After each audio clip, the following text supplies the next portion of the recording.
this car is mint. White, red stripe, red interior, bucket seats, 4-speed car. Just perfect. Can't ask for a better car.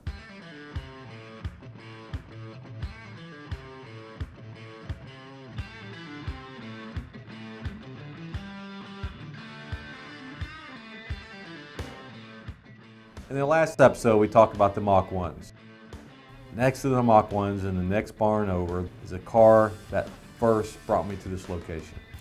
1968 Torino GT. You can barely see it as you ride down the back roads. It was in a lean-to, had bushes growing up and vines growing all around it, but I saw the grill and the lights peeking out. It's a one-owner, low-mile car, all matching numbers, all original interior. You just don't find them like this. So after talking to this gentleman numerous times about purchasing the car, it was one of those cars that you won't ever be able to buy. This car's been sitting in the same spot for 25 years, and it's one of those deals where you talk to someone and say, we're going to restore it one day, or we're going to fix it one day.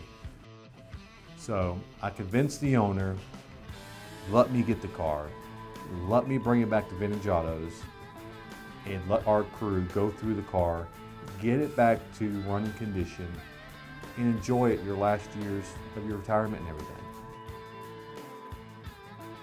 I would hate to see this vehicle sit there and just rot away. So we agreed to that. We were able to get the car. I got my crew down there to hook up to it, pull it out, covered in dust. First time seeing a light in 25 years.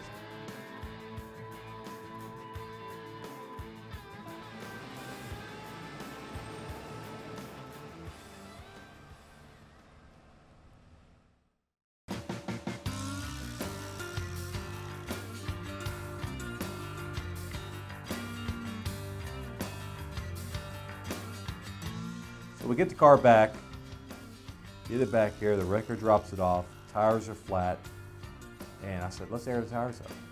Everybody laughs at me like it ain't taking it. It took air, they hold air. After all these years of sitting on bias ply tires, sitting on flats, throw some air in them, the car just rolls off the rollback easy.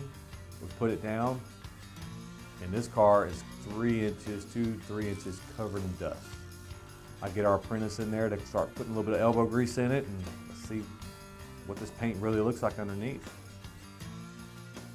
Surprisingly, by all the dirt and everything and the vines and all the powers be that protected this car, this paint is perfect. The interior is perfect. A little bit more elbow grease, a little bit more time in this car's gonna be nice. We're gonna go through, drain all the fluids, change the spark plugs, the wires, the distributor, rebuild the carburetor, go through the whole thing. There's really not a set value in the car. The best scenario for that car is just to mechanically restore it and enjoy it.